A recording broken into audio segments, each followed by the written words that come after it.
Hello friend, स्वागत है आप सभी का हमारे इस यूट्यूब चैनल मेजर टारगेट पर। तो दोस्तों आज हम लोग लेके आए क्लास 10 के विज्ञान के क्वेश्चंस बैंक का पार्ट 6 को देखेंगे। इसमें भी हम लोग 30 काफ़ी महत्वपूर्ण वस्तुनिष्ठ ऑब्जेक्टिव क्वेश्चंस को सेलेक्ट किए हैं जो आपके बोर्ड परीक्षा के लिए बहुत इंपॉर्टेंट है।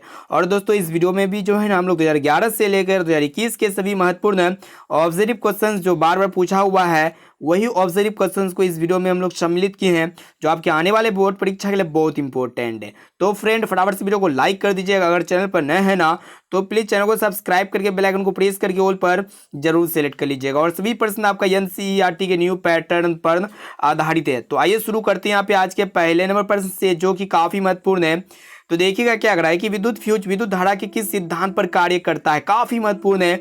2011 फिर 14 फिर 15 लगातार पूछता हुआ आ रहा है और इस बार भी 100% ये प्रश्न आपके फाइनल मैट्रिक बोर्ड परीक्षा में हूबहू देखने को मिलेगा। तो इस प्रश्न को अच्छी तरह से याद कर लीजिएगा।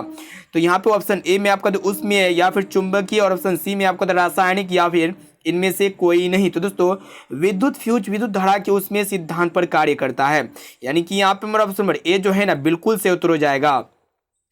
अब चलिए फ्रेंड देखते हैं यहाँ पे दूसरा प्रश्न क्या कर रहा है कि बैटरी से किस प्रकार की धारा प्राप्त होती है। काफी महत्वपूर्ण है।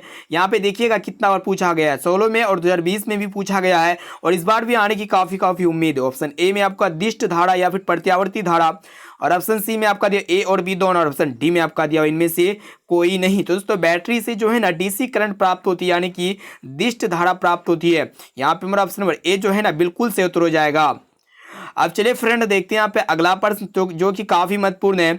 तो देखिएगा 3 नंबर प्रश्न क्या कराए कि विद्युत चुंबकीय प्रेरण की खोज किसने की थी। देखिएगा ये प्रश्न जो है ना 2014 की बोर्ड परीक्षा 2019 के बोर्ड परीक्षा में पूछा हुआ है और इस बार भी आने की काफी उम्मीद है। तो यहाँ पे आप लोग बताना है कि विद्युत चुंबकीय प्रेरण की खोज किसने की थी। ऑप्शन ए में आपका था फैराडे ने या फिर मैक्सवेल ने और ऑप्शन सी में आपका था एम्पियर ने या फिर फ्लेमिंग ने। तो दोस्तों विद्युत चुंबकीय प्रेरण की खोज जो है ना फैराडे ने की थी, इसे आप लोग को याद रखना है। यहाँ पे मेरा ऑप्शन नंबर ए जो है ना बिल्कुल से उत्तर हो जाएगा। अब चलिए फ्रेंड देखते हैं यहाँ पे 4 नंबर प्रश्न जो कि मोस्ट इंपोर्टेंट है।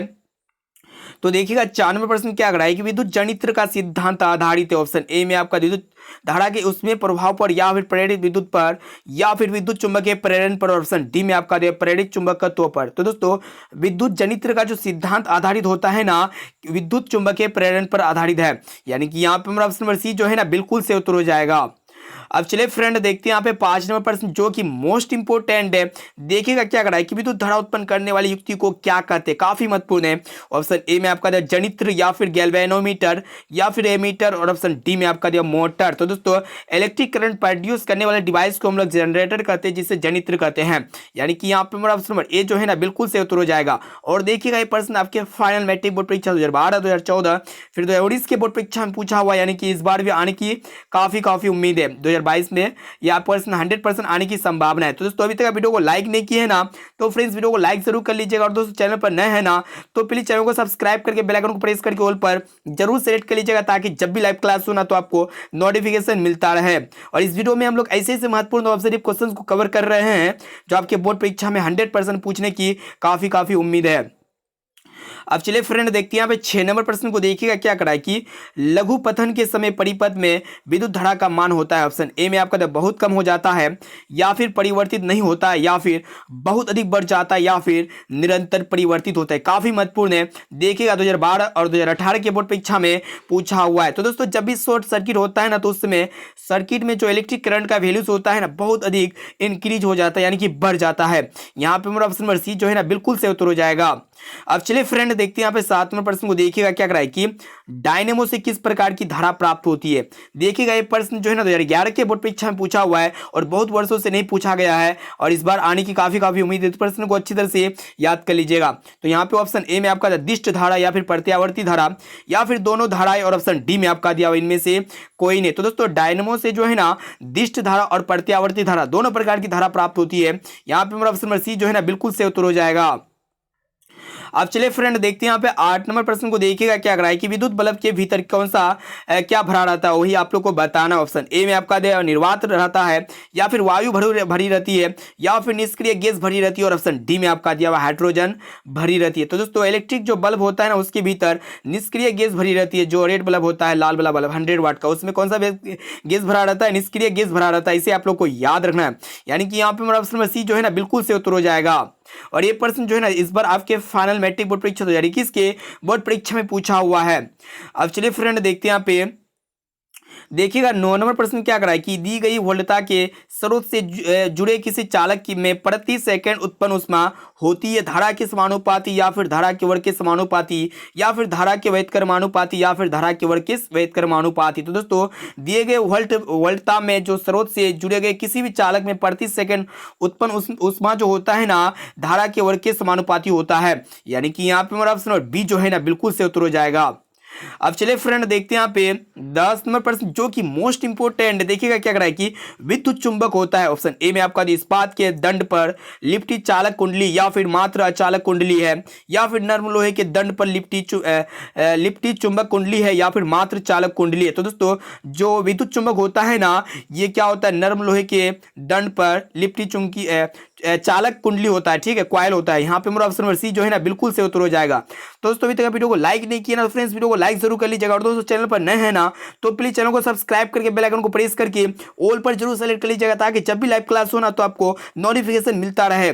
अब आइए फ्रेंड देखते हैं यहाँ पे 11 नंबर प्रश्न को, देखिएगा क्या कराए कि निम्न में कौन अजैव निम्नकरणीय, यहाँ पे जैव अनिम्नकरणीय पदार्थ है। ऑप्शन ए में आपका दिया DDT या फिर कागज या फिर वाहिद मल और ऑप्शन डी में आपका दिया इनमें से कोई नहीं। तो दोस्तों जैव अनिम्नकरणीय पदार्थ वो होता है जो मिट्टी में अपघटित नहीं होता है, ठीक है, जैसे कि आपका DDT हो गया, पॉलीथीन हो गया, बोतल हो गया, ठीक है, कांच हो गया, ये सब क्या होता है जैव अनिम्नकरणीय कचरा होता है, इसे हम लोग DDT भी कहते हैं। यहाँ पे हमारा ऑप्शन नंबर ए जो है ना बिल्कुल से उत्तर हो जाएगा। और दोस्तों ये प्रश्न आपके बोर्ड परीक्षा 2015 की परीक्षा में पूछा हुआ है। अब चलिए फ्रेंड देखते हैं यहाँ पे, देखिएगा यहाँ पे 12 नंबर प्रश्न क्या कराए कि ओजोन परत पाई जाती है, काफी महत्वपूर्ण है, 2015 और 2021 के बोर्ड परीक्षा में पूछा हुआ है, यानी कि इस बार भी आने की काफी उम्मीद है। इस प्रश्न को अच्छी तरह से याद कर लीजिएगा। ऑप्शन ए में आपका दिया स्ट्रेटोस्फीयर में या फिर एक्सोस्फीयर में या फिर आयनोस्फीयर में और ऑप्शन डी में आपका दिया ट्रोपोस्फीयर में। तो दोस्तों जो ओजोन परत होता है ना स्ट्रेटोस्फीयर में पाया जाता है, यानी कि यहाँ पे हमारा ऑप्शन नंबर ए जो है ना बिल्कुल से उत्तर हो जाएगा। अब चलिए फ्रेंड देखते हैं यहाँ पे अगला प्रश्न, तो देखिएगा 13 नंबर प्रश्न क्या कराए कि निम्नलिखित में से किसे आप उपभोक्ता की श्रेणी में रखेंगे। ऑप्शन ए में आपका दिया हरे पौधे को या फिर नीलहरी शैवाल को या फिर जंगली जानवर को और ऑप्शन डी में आपका दिया फूल और पत्ते को। तो दोस्तों आप लोगों को बता देते हैं कि किसे हम जो है ना उपभोक्ता श्रेणी में रखेंगे, तो दोस्तों जंगली जानवर को रखेंगे, यानी कि यहाँ पे हमारा ऑप्शन नंबर सी जो है ना बिल्कुल से उत्तर हो जाएगा।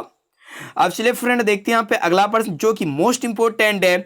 देखिए यहाँ पे 14वां प्रश्न क्या कराए कि निम्न में कौन एक जैविक प्रक्रम द्वारा अपघटित होने वाला पदार्थ है। ऑप्शन ए में आपका दिया सूखे घास पत्ते या फिर पॉलीथीन गैस या फिर रबड़ या फिर प्लास्टिक की बोतलें। तो दोस्तों जैसे कि आप लोगों को पता होगा जो सूखे घास पत्ते होता है ना ये मिट्टी में अपघटित हो जाती है आसानी से, लेकिन पॉलीथीन होता है आपका प्लास्टिक की बोतल, प्लास्टिक का बोतल जो होता है, और ये रबड़ होता है, ये मिट्टी में कभी भी अपघटन नहीं होगा, ठीक है, और इसमें जो है ना बैक्टीरिया वगैरह नहीं पड़ेगा तो ये अपघटन नहीं होगा। लेकिन जो सूखा घास पत्ता होता है ना ये अपघटित हो जाता है, मिट्टी में मिल जाता है। अब आइए फ्रेंड देखते हैं यहाँ पे 15 नंबर प्रश्न को, देखिएगा जो कि मोस्ट इंपोर्टेंट है। देखिएगा क्या कराए कि हरे पौधे कहलाते हैं। ऑप्शन ए में आपका उत्पादक या फिर अपघटक और ऑप्शन सी में आपका उपभोक्ता या फिर आहार श्रृंखला। ये भी प्रश्न बहुत इंपॉर्टेंट है। देखिएगा 2014 और 2021 के बोर्ड परीक्षा में पूछा हुआ है, यानी कि इस बार भी आने की काफी उम्मीद है। तो दोस्तों हरे पौधे जो है ना उत्पादक कहलाते हैं, यानी कि यहाँ पे मेरा ऑप्शन नंबर ए जो है ना बिल्कुल से उत्तर हो जाएगा। तो दोस्तों अभी तक वीडियो को लाइक नहीं किए ना तो प्लीज फ्रेंड्स वीडियो को लाइक जरूर कर लीजिएगा और चैनल पर नए हैं ना तो प्लीज चैनल को सब्सक्राइब करके बेल आइकन को प्रेस करके ऑल पर जरूर सेलेक्ट कर लीजिएगा ताकि जब भी लाइव क्लास हो ना तो आपको नोटिफिकेशन मिलता रहे। अब चलिए फ्रेंड देखते हैं यहाँ पे अगला प्रश्न जो कि मोस्ट इंपोर्टेंट है। देखिएगा क्या कराए कि न्यूक्लियस शब्द किनके द्वारा दी गई है, काफी महत्वपूर्ण है। तो यानी कि इसके बोर्ड परीक्षा यानी कि इस बार आया था ये प्रश्न और आपके फाइनल मैट्रिक बोर्ड परीक्षा में भी आ सकता है। तो यहाँ पे आप लोगों को बताना है जो न्यूक्लियस होता है ना शब्द किनके द्वारा लिखी गई है, किनके द्वारा लिया गया। ऑप्शन ए में आपका रॉबर्ट ब्राउन के या फिर रॉबर्ट हुक या फिर फालाड या फिर रिचार्ड। तो दोस्तों न्यूक्लियस शब्द जो है ना ये रॉबर्ट ब्राउन के द्वारा दी गई है, यानी कि यहाँ पे ऑप्शन नंबर ए जो है ना बिल्कुल से उत्तर हो जाएगा। अब चलिए फ्रेंड देखते हैं यहाँ पे 17 नंबर प्रश्न जो कि मोस्ट इंपोर्टेंट है। देखिएगा क्या कराए कि प्रसिद्ध, यहाँ पे आप लोग बताने कि प्रसिद्ध पुस्तक द माइक्रोग्राफिया किनके द्वारा लिखी गई है, काफी महत्वपूर्ण है। ऑप्शन ए में आपका दिया रॉबर्टसन या फिर ब्राउन या फिर डार्विन या फिर रॉबर्ट हुक। तो दोस्तों जो प्रसिद्ध पुस्तक है ना द माइक्रोग्राफिया जो है ना रॉबर्ट हुक के द्वारा लिखी गई है। यहाँ पे हमारा ऑप्शन डी जो है ना बिल्कुल से उत्तर हो जाएगा। ये प्रश्न जो है ना 2021 के बोर्ड परीक्षा में पूछा हुआ है। अब चलिए फ्रेंड देखते हैं यहाँ पे अगला प्रश्न देखिएगा 18 नंबर प्रश्न जो कि मोस्ट इंपोर्टेंट है। देखिएगा क्या करा है कि शुक्राणु का मोचन कहाँ होता है, काफी महत्वपूर्ण है। ऑप्शन ए में आपका अधिवेशन में, या फिर शुक्र वाहिका में, या फिर विरसन में, या फिर शुक्राशय में। तो दोस्तों शुक्राणु का जो मोचन होता है ना शुक्र वाहिका में होता है, यानी कि यहाँ पे हमारा ऑप्शन बी जो है ना बिल्कुल से उत्तर हो जाएगा। और दोस्तों ये प्रश्न बहुत इंपॉर्टेंट है, 2013-2016 के बोर्ड परीक्षा में पूछा हुआ। इस प्रश्न को अच्छी तरह से याद कर लीजिएगा। अब चलिए फ्रेंड देखते हैं यहाँ पे 19 नंबर प्रश्न को देखिएगा क्या करा है कि मानव जनन अंग किस यहाँ पे आप लोग बताना है कि मानव जनन अंग किस आयु में परिपक्व एवं क्रियाशील होता है। 17 में पूछा हुआ है, ठीक है। ऑप्शन ए में आपका 12 वर्ष, या फिर 18 वर्ष, या फिर 24 वर्ष, या फिर 30 वर्ष। तो दोस्तों मानव जनन अंग जो है ना ये आपका 18 वर्ष में जो है ना परिपक्व एवं क्रियाशील होता है। यहाँ पे हमारा ऑप्शन बी जो है ना बिल्कुल से उत्तर हो जाएगा। अब चलिए फ्रेंड देखते हैं यहाँ पे अगला प्रश्न। तो देखिएगा 20 नंबर प्रश्न क्या करा है कि शुक्राणु का निर्माण होता है, काफी महत्वपूर्ण है। ऑप्शन ए में आपको विरसन में, या फिर गर्भाशय में, या फिर अंडाशय में, या फिर इनमें से सभी में। तो दोस्तों शुक्राणु का जो निर्माण होता है ना विरसन में होता है, यानी कि यहाँ पे मेरा ऑप्शन नंबर ए जो है ना बिल्कुल से उत्तर हो जाएगा। ये भी प्रश्न बहुत इंपॉर्टेंट है और ये प्रश्न जो है ना 2018 के बोर्ड परीक्षा में पूछा हुआ है। तो दोस्तों अभी तक वीडियो को लाइक नहीं किया ना फ्रेंड्स, वीडियो को लाइक जरूर कर लीजिएगा। अब चलिए फ्रेंड देखते हैं यहाँ पे 21 नंबर प्रश्न को देखिएगा क्या करा है कि लिंग गुणसूत्र का पूर्ण जोड़ा पाया जाता है, यानी कि लिंग गुणसूत्र का जो पूरा जोड़ा है ना किसमें पाया जाता है वही आप लोग को बताना है। ऑप्शन ए में आपका पुरुष में, या फिर स्त्री में, या फिर पुरुष और स्त्री दोनों में, और ऑप्शन डी में आपका दिया किसी में नहीं। तो दोस्तों लिंग गुणसूत्र का जो पूर्ण जोड़ा पाया जाता है ना किसमें पाया जाता है, स्त्री में पाया जाता है, यानी कि यहाँ पे हमारा ऑप्शन बी जो है ना बिल्कुल से उत्तर हो जाएगा। अब चलिए फ्रेंड देखते हैं यहाँ पे 22 नंबर प्रश्न को देखिएगा क्या करा है कि हाइड्रा में प्रजनन की विधि निम्नलिखित में से कौन है, काफी महत्वपूर्ण है। ऑप्शन ए में आपका दिया कायिक प्रवर्धन, या फिर बीजाणु समासंग, या फिर मुकुलन, और ऑप्शन डी में आपका दिया हुआ है विखंडन। दोस्तों यहाँ पे आप लोगों को बताना है जो हाइड्रा में प्रजनन की विधि होता है ना ये मुकुलन के द्वारा जो है ना प्रजनन करता है जो हाइड्रा होता है, ठीक है। यहाँ पे हमारा ऑप्शन नंबर सी जो है ना बिल्कुल से उत्तर हो जाएगा। अब चलिए फ्रेंड देखते हैं 23वें प्रश्न को देखिएगा क्या करा है कि पुष्प का कौन सा भाग परागकण बनाता है, काफी महत्वपूर्ण है। ऑप्शन ए में आपका बाह्य दल, या फिर पंखुड़ी, या फिर पुंकेसर, ऑप्शन डी में आपका दिया स्त्री केसर। तो दोस्तों पुष्प का जो है ना पुंकेसर भाग परागकण बनाता है, यानी कि यहाँ पे हमारा ऑप्शन नंबर सी जो है ना बिल्कुल से उत्तर हो जाएगा। ये भी प्रश्न जो है ना 2018 के बोर्ड परीक्षा में पूछा हुआ है। अब चलिए फ्रेंड देखते हैं यहाँ पे 24 नंबर प्रश्न को देखिएगा क्या करा है कि निम्नलिखित में से कौन अधिक अभिक्रियाशील है। ऑप्शन ए में आपका कॉपर, या फिर पारा, या फिर अर्जेंटम, या फिर ओरम। तो दोस्तों जो सबसे अधिक अभिक्रियाशील होगा ना कॉपर हो जाएगा, यानी कि यहाँ पे हमारा ऑप्शन नंबर ए जो है ना बिल्कुल से उत्तर हो जाएगा। और दोस्तों ये भी प्रश्न जो है ना 2014 के बोर्ड परीक्षा में पूछा हुआ है। अब चलिए फ्रेंड देखते हैं 25 नंबर प्रश्न को देखिएगा क्या करा है कि निम्न में से कौन अधातु है, काफी महत्वपूर्ण है। ऑप्शन ए में आपका फ्राडम, या फिर कार्बन, या फिर एल्यूमिनियम, या फिर ओरम। तो दोस्तों जो अधातु होगा ना कार्बन हो जाएगा। यहाँ पे हमारा ऑप्शन नंबर बी जो है ना बिल्कुल से उत्तर हो जाएगा। दोस्तों इस वीडियो में हम लोग काफी महत्वपूर्ण साइंस के ऑब्जर्व क्वेश्चंस को कवर कर रहे हैं जो आपकी प्रीवियस ईयर में बार बार पूछा हुआ प्रश्न है, और आपके आने वाले मैट्रिक बोर्ड परीक्षा में 2022 के बोर्ड परीक्षा में बहुत सारे प्रश्न जो है ना इसी वीडियो से हूबहू देखने को मिलेगा। और दोस्तों ये 30 प्रश्न में से अगर आपको जो भी प्रश्न अगर याद ना होना तो उस प्रश्न को अपने नोटबुक में नोट करके उसे जरूर याद कर लीजिएगा। और दोस्तों अभी तक वीडियो को लाइक नहीं किए हैं ना फ्रेंड्स, वीडियो को लाइक जरूर कर लीजिएगा। और चैनल पर नए हैं ना तो प्लीज चैनल को सब्सक्राइब करके बेल आइकन को प्रेस करके ऑल पर जरूर सेलेक्ट कर लीजिएगा, ताकि जब भी लाइव क्लास हो ना तो आप लोग को नोटिफिकेशन मिलता रहे। अब चलिए फ्रेंड देखते हैं 26वां प्रश्न जो कि मोस्ट इंपोर्टेंट है। देखिएगा प्रश्न जो है कितना और पूछा गया है। कार्बन क्या, ऑप्शन ए में आपका धातु, या फिर अधातु, और ऑप्शन सी में आपका दिया हुआ है उपधातु, या फिर कोई नहीं। तो दोस्तों जो कार्बन है ना ये आपका अधातु है। यहाँ पे हमारा ऑप्शन बी जो है ना बिल्कुल से उत्तर हो जाएगा। अब चलिए फ्रेंड देखते हैं 27 नंबर प्रश्न को देखिएगा क्या करा है कि सिलिका क्या है। सिलिका जिसे आप लोग सिलिकॉन भी कर सकते हैं, ये एक प्रकार का क्या होता है उपधातु होता है, यानी कि यहाँ पे हमारा ऑप्शन नंबर सी जो है ना बिल्कुल से उत्तर हो जाएगा। और दोस्तों ये भी प्रश्न जो है ना 2011 के बोर्ड परीक्षा में पूछा हुआ है। अब चलिए फ्रेंड देखते हैं यहाँ पे 28 नंबर प्रश्न को देखिएगा क्या करा है कि शुद्ध सोना को व्यक्त किया जाता है, यानी कि जो शुद्ध सोना होता है ना कितने कैरेट से व्यक्त किया जाता है। ऑप्शन ए में आपको 22 कैरेट से, या फिर 24 कैरेट से, या फिर 20 कैरेट से, या फिर 12 कैरेट से। तो दोस्तों शुद्ध सोना को जो है ना 24 कैरेट से व्यक्त किया जाता है। और दोस्तों जो आभूषण बनाने वाला जो सोना होता है ना 22 कैरेट से व्यक्त किया जाता है। साथ में से भी आप लोग को याद रखना है। अब चलिए फ्रेंड देखते हैं यहाँ पे 29 नंबर प्रश्न को देखिएगा जो कि मोस्ट इंपोर्टेंट है। देखिएगा 3 बार पूछा हुआ प्रश्न, काफी महत्वपूर्ण है। ऑप्शन ए देखिएगा प्रश्न ये करा है कि कौन सा अधातु कमरे के ताप पर द्रव होता है। यहाँ पे अधातु पूछा गया, आप लोगों को कंफ्यूजन नहीं होना है।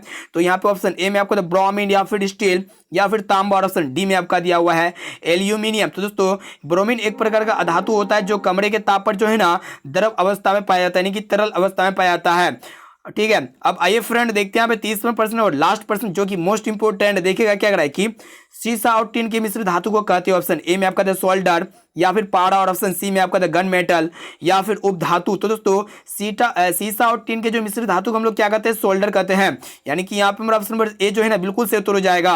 और ये भी प्रश्न जो है 2014 के बोर्ड परीक्षा में पूछा हुआ है। तो दोस्तों इस वीडियो में हम लोग काफी महत्वपूर्ण है साइंस के 30 ऑब्जेक्टिव क्वेश्चन को कवर कर लिए हैं, जो आपके बोर्ड परीक्षा में 30 प्रश्न में से बहुत सारे प्रश्न जो है ना आपके फाइनल मैट्रिक बोर्ड परीक्षा में देखने को मिलेगा। तो दोस्तों अभी तक वीडियो को लाइक नहीं किया है ना, तो फ्रेंड्स वीडियो को लाइक जरूर कर लीजिएगा, और चैनल पर नए हैं ना तो प्लीज चैनल को सब्सक्राइब करके बेल आइकन को प्रेस करके ऑल पर जरूर सेलेक्ट कर लीजिएगा। और आप लोग को कमेंट करके भी बताना है कि ये 30 प्रश्न में से पहले से आप लोग को कितना प्रश्न याद था। अब चलिए फ्रेंड देखते हैं यहाँ पे आज का होमवर्क प्रश्न जो स्पेशली आपके लिए लिया गया, इसका जवाब जो है ना आप लोग को इसी वीडियो में कमेंट करके बताना है। देखिएगा क्वेश्चन से ये करा है कि सिलिकॉन क्या एक प्रकार का धातु या फिर अधातु या फिर उपधातु है या फिर मिश्र धातु है। तो यहाँ पे सिलिकॉन है, क्या होगा इसका राइट आंसर आप लोग को कमेंट करके इसी वीडियो में बताना, और साथ में बताना है कि आपका 30 में से पहले से आप लोग को कितना प्रश्न याद था। अब चलिए फ्रेंड देखते हैं यहाँ पे। तो दोस्तों अभी तक वीडियो को लाइक नहीं किए हैं ना तो फ्रेंड्स वीडियो को लाइक जरूर कर लीजिएगा, और दोस्तों चैनल पर नए हैं ना तो प्लीज चैनल को सब्सक्राइब जरूर कर लीजिएगा। और दोस्तों इस वीडियो को अपने दोस्तों में ज़्यादा से ज़्यादा शेयर कीजिए ताकि वो भी बोर्ड परीक्षा में अच्छे से अच्छे मार्क्स ला सके। तो दोस्तों फिर मिलते हैं जल्द ही अगले वीडियो पे।